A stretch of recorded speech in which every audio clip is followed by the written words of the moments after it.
Good morning students. आज हम हमारे यूनिट नंबर 6 का अगला पॉइंट पढ़ेंगे। अगला पार्ट यहाँ पे हम पढ़ना स्टार्ट करेंगे। हमारा यूनिट नंबर 6 है वसाहतवादाविरुद्ध भारतीयांचा संघर्ष, यानी इंग्लिश में इंडियन स्ट्रगल अगेंस्ट कॉलोनिज्म के बारे में हमने यहाँ पे अब पढ़ना स्टार्ट किया है। बहुत सारे 5 पार्ट्स हमने कंप्लीट किए। ये नेक्स्ट पार्ट हम यहाँ पे स्टार्ट करेंगे। अब इस पार्ट में आज के लेक्चर में हम क्या पढ़ेंगे, तो महात्मा गांधी के बारे में पढ़ेंगे। किसके बारे में पढ़ेंगे? महात्मा गांधी, जिनकी स्टार्ट होती है लगभग 1920 से 1947 तक का जो एरा है, 47 भी नहीं 46, इसके एरिया है, जो पीरियड है बीच में का, इस पीरियड को कहा जाता है गांधी युग। क्या कहा जाता है? गांधी युग, यानी गांधीयन एरा। क्या कहा जाता है? गांधीयन एरा के नाम से जाना जाता है। अब इस पीरियड में महात्मा गांधी जी का क्या रोल था, महात्मा गांधी जी ने क्या किया है, ये इसके बारे में आपको बेसिक इंफॉर्मेशन ऑलरेडी है। फिर से एक बार हम सिर्फ इसे रिपीट करेंगे। तो इस यूनिट में, पूरे यूनिट में हम सिर्फ रिपीटेशन कर रहे हैं, जो पहले आपने कभी ना कभी पढ़ा है, इसके बारे में पढ़े। अब महात्मा गांधी जी के बारे में, हमारा जन्म कब हुआ था, ये वो बेसिक इंफॉर्मेशन नहीं पढ़नी। अब हमें उनका जो स्पेसिफिकली काम है, इसके बारे में जो उन्होंने वर्क किया है, उसके बारे में पढ़ना स्टार्ट करना है। अब इन्होंने पहले काम कहाँ पे किया है? दक्षिण अफ्रीका। महात्मा गांधी ने अपना काम कहां से स्टार्ट किया है, सोशल वर्क? तो महात्मा गांधी ने दक्षिण अफ्रीका यानी साउथ अफ्रीका से अपना काम स्टार्ट किया है। वहां पे जो ब्लैक पीपल्स थे, मराठी में कहते हैं कृष्णवर्णीय,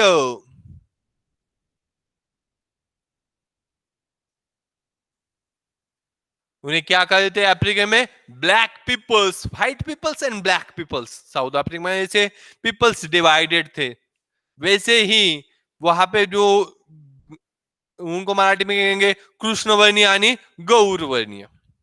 अब जो ब्लैक पीपल्स थे, उनकी परेशानियां थी, उनको वहां पे बहुत परेशान किया जाता था, कृष्णवर्णीय यानी ब्लैक पीपल्स को। तो उनके खिलाफ महात्मा गांधी जी ने साउथ अफ्रीका में जा गए थे किसी काम की वजह से। तो वहां पे जाके उन्होंने काम स्टार्ट किया है, और उनके ऊपर जो भी रिस्ट्रिक्शंस थे यानी निर्बंध थे, या लोकांवरती ते काय होते, कृष्णवर्णीय लोगों निर्बंध यानी रिस्ट्रिक्शंस थे, वो दूर करने के लिए काम किया है, और ये इस काम में सक्सेसफुल भी रहे। इसके लिए उन्होंने कौन सा वेपन यूज किया है, कोणतं हत्यार वापरलंय, तर ते आहे सत्याग्रह। कौन सा यूज किया है? सत्याग्रह। सत्याग्रह मीन्स सत्याचा आग्रह, यानी ट्रूथ का हम सपोर्ट करेंगे, ऐसी उनकी डिमांड थी। इसके आगे जाके उन्होंने काम किया है, और इतना सारा होने के बाद वो वहां पे साउथ अफ्रीका में बहुत बड़ा काम किया है, और वहां से निकल के वो 1915 यानी 1915 साली ते भारतात आले। कधी आलेत महात्मा गांधीजी भारतात परत? तर 1915 साली ते भारतात आलेत। भारत में आने के बाद, इंडिया में आने के बाद उन्होंने ऑल ओवर इंडिया को विजिट किया है, और विजिट करने के बाद उन्होंने ब्रिटिशों के खिलाफ काम करना स्टार्ट किया है। और पहला जो सत्याग्रह है वो कहाँ पे किया है? चंपारण्य सत्याग्रह। क्या नाम है सत्याग्रह, कहाँ पे किया है? चंपारण्य सत्याग्रह उन्होंने फर्स्ट टाइम उन्होंने किया है। और ये चंपारण्य कहाँ पे प्रेजेंट टाइम में? तो बिहार में। बिहार में चंपारण्य है। उसी बिहार में की प्रॉब्लम्स थी, किसकी प्रॉब्लम्स थी? फार्मर की। फार्मर्स की प्रॉब्लम सॉल्व करने के लिए उन्होंने वहां पे काम किया है। अब फार्मर की क्या प्रॉब्लम थी? वो वहां पे जो फार्मर्स थे, वहां पे जो लँडलॉर्ड्स कोण थे? ब्रिटिश। म्हणजे त्या ठिकाणचे मळ्याचे मालक, शेतीचे मालक कोण होते? तर ब्रिटिश होते। वहां पे लैंड की अथॉरिटी किसके पास है? ब्रिटिशों के पास है। और ब्रिटिश इंडियन फार्मर्स को क्या कहते थे? तो उनको पर्टिकुलर एक ही टाइप का वो क्या कर सकते हैं, उत्पन्न एक किंवा एक ही प्रकार का पीक यानी एग्रीकल्चर प्रोडक्शन, एक ही टाइप का आपको एग्रीकल्चर प्रोडक्शन लेना है, ऐसे उनके ऊपर कंपल्शन करते हैं. कौन सा पीक या कौन सा एग्रीकल्चर प्रोडक्शन था? नीळ. कशाचं उत्पन्न करायसाठी ब्रिटिश सांगत होते, यानी इंग्लिश में इंडिगो. इंडिगो का आप प्रोडक्शन करो, ऐसा कंपल्शन करते थे. किसके ऊपर? फार्मर्स के ऊपर. कौन करते थे? ब्रिटिश. और यहाँ पे अगर कर दिया, नील यानी इंडिगो का प्रोडक्शन कर भी दिया, चलेगा, ओके, चल फार्मर्स करेंगे. लेकिन जब ये प्रोडक्शन मार्केट में आएगा तो ब्रिटिश ऑफिसर ही वो वही प्रोडक्शन लो प्राइस पे खरीदेंगे. म्हणजे काय? उत्पन्न करायला लावायचं, त्यानंतर त्याचं तेच उत्पन्न कमी किमतीला शेतकऱ्यांकडून खरेदी करायचं. ऐसी उनकी टेक्निक थी. इसके खिलाफ महात्मा गांधी जी ने पहली बार आवाज उठाया और आवाज उठाने के बाद उन्होंने सत्याग्रह किया चंपारण में जाके, और यहाँ पे उनको विक्ट्री मिली है. ये फर्स्ट सत्याग्रह सक्सेसफुल रहा है. क्या हुआ है? फर्स्ट सत्याग्रह यहाँ पे सक्सेसफुल रहा है. अब इसके बाद सेकंड, अब क्या है? राउलेट एक्ट, म्हणजे राउलेट कायदा.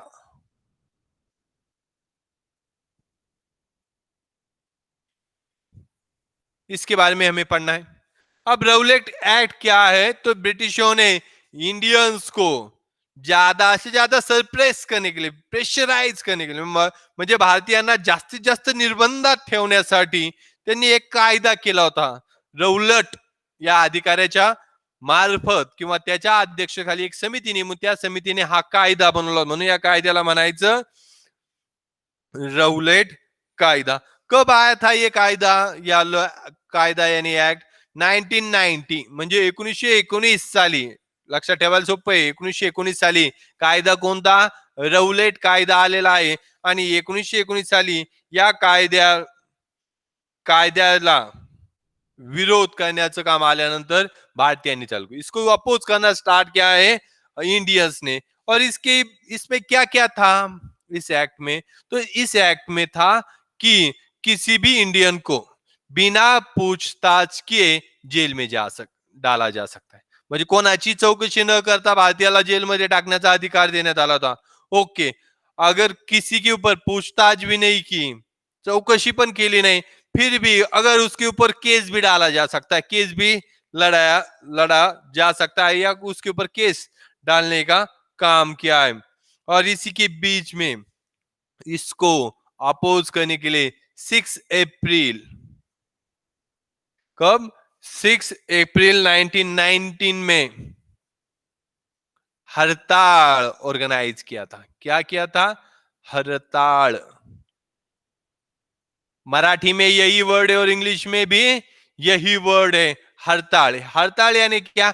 इसके लिए अपोज करने के लिए 6 अप्रैल 1919 को ये हड़ताल ऑर्गेनाइज किया था. हड़ताल यानी क्या? उसको अपोज करने के लिए एक इंडियन ने खुद ही होके एक स्ट्राइक ऑर्गेनाइज की थी, जिसको ब्रिटिशों के खिलाफ नारेबाजी की गई थी.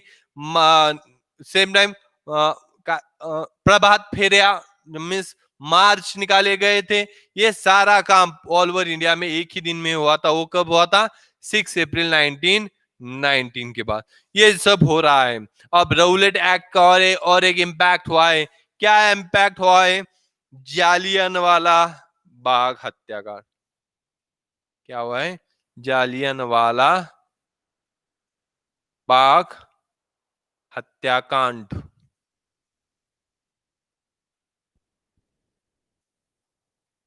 जालियनवाला बाग हत्याकांड हुआ था. अब जालियनवाला बाग कब हुआ था? तो 13 अप्रैल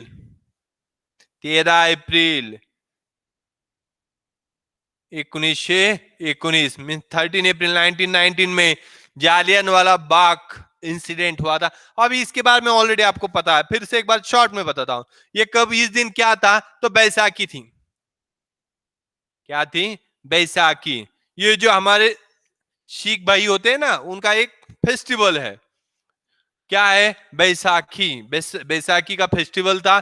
उस दिन जालियनवाला जो बाग है, जो एरिया है, वहां पे बहुत सारे लोग गैदर हुए थे, जमा हुए थे. और वहां पे लोगों को पता नहीं था, मीटिंग है, लेकिन किस बात की मीटिंग है? या क्या होने वाला है कुछ भी पता नहीं था। राउलेट एक्ट को अपोज करना है, ये बात सिर्फ उनको पता है। ये सारे बैसाखी के दिन था, लोग बहुत ज्यादा तौर पर जमा हुए, और जमा होने के बाद ब्रिटिशों का वहां का जो ऑफिसर है उसका नाम है जनरल डायर। कौन है? जनरल डायर था। और उसने कोई भी जनरल डायर ने क्या किया है, कोई भी बात ना बताते हुए या कुछ भी ना करते हुए, लोगों को इंटीमेशन ना देते हुए डायरेक्टली लोगों के ऊपर फायरिंग कर दी। क्या किया है? डायरेक्टली लोगों के ऊपर जनरल डायर ने फायरिंग कर दी। और बात ये थी, जो ये समझो, ये जालियनवाला बाग का एरिया है, समझो ऐसा ही है। तो इसको यहां से एक बीच में बावड़ी है, यानी भीड़ है, और जाने आने के लिए एक छोटा सा रोड है। जनरल डायर ने अपने जो भी सैनिक है यहाँ पे खड़े कर दिए, और वो यहाँ पे खड़ा था खुद, और उनको कहा आप क्या करो, फायरिंग करो। यहाँ पे लोगों के ऊपर फायरिंग की गई, जोर तोर से लोगों के ऊपर फायरिंग की। बहुत सारे लोग यहाँ पे मारे गए। कुछ लोगों ने बचने के लिए बावड़ी में या भीड़ में डुबकी लगा दी, उसमें भी लोगों की बहुत सारे लोग मारे गए। और इस जनरल डायर के इस बिहेवियर की वजह से लोगों में बहुत गुस्सा आया, और रविन्द्रनाथ टैगोर को ब्रिटिश ने एक टाइटल दिया था, एक उपाधि दी थी। कौन सी? सर। कौन सी उपाधि दी थी? सर। अब हम टीचर को सर कहते हैं ना, सर ये अलग और ये टाइटल अलग। हा? ये टाइटल दिया था उन्होंने, गुस्सा आके वो टाइटल ब्रिटिशों को वापस कर दिया था। इसके बाद ये सब हुआ है राउलेट एक्ट की वजह से। समझ में आया यहां तक? अब इसके बाद देखना है हमें आगे क्या देखना है। अब हमें अभी आगे पे देखना है जो इंडियन नेशनल कांग्रेस के एन्युअल मीटिंग म्हणजे वार्षिक सभा, राष्ट्रीय सभेच्या वार्षिक सभा होतात झाल्यात, त्यांबाबत आपल्याला अभ्यास करायचा है। अब इसके बाद किस कहा कि इंडियन नेशनल कांग्रेस की यानी राष्ट्रीय सभा की कहा की मीटिंग के बारे में हमें पढ़ना है, तो पहले पढ़ेंगे हम नागपुर। कहां पे पढ़ेंगे? नागपुर के बारे में हम यहाँ पे पढ़ेंगे। अब नागपुर में इंडियन नॅशनल काँग्रेस का 1920 का अॅन्युअल मीटिंग म्हणजे 1920 ची राष्ट्रीय सभेची वार्षिक सभा आयोजित करण्यात आली, आणि त्यामध्ये एक निश्चित करण्यात आलं, तर काय? असहकार आंदोलन करण्याचं निश्चित करण्यात आलं। यहाँ पे और एक चीज, अब इसका लीडर किससे चुना गया? महात्मा गांधी को। महात्मा गांधी जी को क्यों चुना गया था, इसके बारे में यहाँ पे एक और बात पहले याद रखना। 1 अगस्त 1920 को एक पर्सन की डेथ हुई है, जिस पर इस डेथ की वजह से इंडियन नेशनल कांग्रेस का लीडर किसे चुना गया है? महात्मा गांधी। किसकी डेथ हुई है? बाल गंगाधर तिलक। किसकी डेथ हुई है? बाल गंगाधर तिलक की डेथ हुई है। मिस लोकमान्य तिलक की डेथ होने की वजह से इसका लीडर किसे चुना गया? महात्मा गांधी को लीडर चुना गया। अगर ये जिंदा होते तो महात्मा गांधी जी का चांस नहीं आता। डेथ होने की वजह से यहाँ पे इसे कहा पे किसे चुना गया? महात्मा गांधी जी को। और सहकार आंदोलन की जिम्मेदारी पूरी तरह से सौंपी गई। और इसमें यह सहकार आंदोलन में क्या क्या डिसाइड किया था, तो 2-4 बातें की थी। स्कूल कॉलेजेस के बारे में, एक लॉयर के बारे में। किसके? पहले स्कूल कॉलेजेस म्हणजे शाळा महाविद्यालय मध्ये जे जे विद्यार्थी शिकत असतील, जो जो स्टूडेंट वहां पे सीखता होगा, वो उन ब्रिटिशों के स्कूल कॉलेज से बाहर निकलेगा। और लोगों ने, इंडियन नेशनल कांग्रेस ने जो स्कूल कॉलेजेस स्टार्ट किए, वहां पे जाके पढ़ना स्टार्ट कर दिया। ओके, लॉयर के बारे में क्या डिसीजन लिया था? इंडियन जो भी जितने भी लॉयर है, मोतीलाल नेहरू, जयकर, उस समय के बैरिस्टर जयकर, ये बहुत सारे फेमस लॉयर हैं। उन लॉयर इन लॉयर ने या अनादर लॉयर ने क्या डिसाइड, लॉयर यानी वकील, वकिलांनी काय निश्चित केलं, तो वो कोर्ट में नहीं जाएगी, आपस के झगड़े आपस में ही निपटा देंगे। झगड़े आपस में होते हैं ना, तो झगड़े आपस में ही निपटाने का काम करेगी। सेम टाइम जो फॉरेन गुड्स है यानी कि परदेशी माल, परदेशी मालाच्या होळ्या करण्यात येतील। काय करण्यात येतील, परदेशी मालाच्या होळ्या, होली यानी उसे जलाया जाएगा। होली इज ए फेस्टिवल है, हिंदू रिलीजियस में एक फेस्टिवल है, कौन सा है, होली। होली के दिन वहां जलाने का काम कर, होली की तरह ये फॉरेन गुड्स को जलाने का काम करेंगे। इसके सिवा जो असेंबली है यानी कि विधिमंडल, विधिमंडलामध्ये असेंबली में जितने भी मेंबर्स है, पॉलिटिकल लीडर है, वो अपने अपने असेंबली छोड़ देंगे, ऐसा ही यहाँ पे डिसाइड किया था। अब ये यहाँ पे इतना सारा डिसाइड करने के बाद इसको बस जो स्टूडेंट है, विद्यार्थी, शेतकरी यानी फार्मर्स, कामगार यानी वर्कर्स, वकील यानी लॉयर, इन सारे लोगों ने इस मूवमेंट को, नॉन कॉर्पोरेशन मूवमेंट यानी असहकार आंदोलन को सपोर्ट किया है। बहुत सारी जगह पे फॉरेन गुड्स को जलाया गया है, बहुत सारी लॉयर्स ने अपनी प्रैक्टिस छोड़ दी, बहुत सारे स्टूडेंट ने अपने स्कूल कॉलेजेस बदल दिए, बहुत सारे पॉलिटिकल लीडर ने अपने असेंबली की रिजाइन करने का काम कर दिया है। और इसी के टाइम जो इंडिया, इसका यहाँ पे एक चीज दिखाई गई थी, सिंबल क्या था, चरखा, सूत कताई होती है ना, उसके ऊपर चरखा, म्हणजे कापड बनवण्याचं, महात्मा गांधी जो फोटो पाहिला, फोटो मध्ये पहा बरेचदा त्यांच्या हातामध्ये काय असतो, चरखा, वही चरखा सिंबल बनाया गया था और वो चरखा घर घर तक पहुंचाने का काम किया। क्या किया है, ताकि लोगों को फॉरेन्स के क्लॉथ लेने की जरूरत ना पड़े, लोगों तक पहुंचाने का काम किया है। और इसके लिए जो कामगार थे उन्होंने एक साल में लगभग 396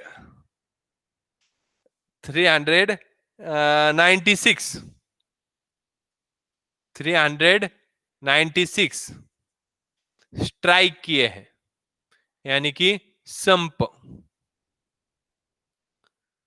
स्ट्राइक किए हैं, ताकि इसमें, इस वजह में मतलब इसको लोगों ने पूरी तरह से सपोर्ट करने का काम किया है। अब इसके बाद ये हुआ असहकार आंदोलन यानी non corporation movement.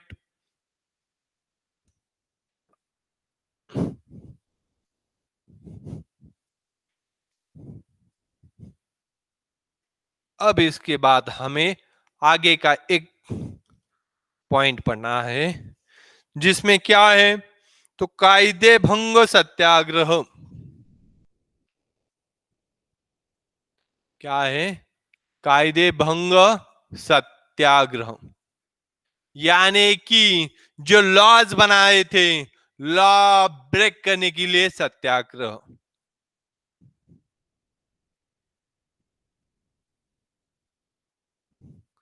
Law break करने के लिए सत्याग्रह, कायदे भंग सत्याग्रह यानी लॉ ब्रेक करने के लिए सत्याग्रह।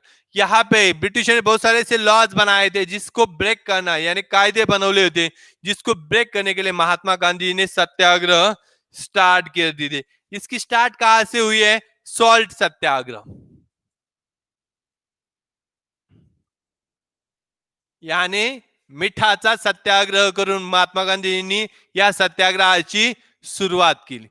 जो मीठ यानी सॉल्ट हर किसी को आज भी या उसी उसी टाइम इंपॉर्टेंट चीज है, हर किसी को खाने में सॉल्ट यानी मीठ चाहिए होता है। और ब्रिटिशों ने उसी सॉल्ट के ऊपर बहुत बड़ा हेवी टॅक्सेस लगवाए थे, म्हणजे मोठ्या प्रमाणात त्या ठिकाणी काय केलंय, तर कर आकारला, आणि त्या कराची आकारणी केल्यानंतर इसको अपोज करने के लिए महात्मा गांधी जी ने एक सत्याग्रह ऑर्गेनाइज किया था। और वो 12 मार्च, कब? 12 मार्च 1930 को उन्होंने ये सत्याग्रह स्टार्ट किया है। कहां पे स्टार्ट किया, कब स्टार्ट किया है? 12 मार्च 19 सत्याग्रह। कहां से निकले ये? साबरमती आश्रम से। ये कहां से निकले? साबरमती आश्रम से निकले। और साबरमती आश्रम से कहां के लिए निकले?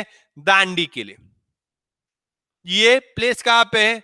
तो गुजरात में है, समुद्र के पास, यानी अरेबियन ओशन सी के पास का एक कोस्टल एरिया का, मुझे किनार पट्टीवर से एक ठिकाने, वहां पे महात्मा गांधी जी 12 मार्च 1930 मींस 12 मार्च 1930 को निकले और 6 अप्रैल 1930 को वहां पे पूछे थे। आते आते चुपचाप आए क्या? नहीं, लोगों को मैसेज देते देते वहां से वो यहाँ पे निकले। और यहाँ पे पहुंचने के बाद उन्होंने हाथ में क्या लिया है? मीट, यानी सॉल्ट लिया है। और सॉल्ट लेके उन्होंने मीठा सा सत्याग्रह, यानी मीट सॉल्ट के ऊपर जो टैक्स लगा था उसके खिलाफ सत्याग्रह स्टार्ट किया था। यहाँ पे कायदे भंग, लॉ ब्रेक सत्याग्रह में इतना ही आएगा। नेक्स्ट लेक्चर को हम अब आगे का पार्ट पढ़ेंगे, जिसमें हम पहले पढ़ेंगे आजाद हिंद सेना। आज यहाँ पे ही हम रुकते हैं। Thank you.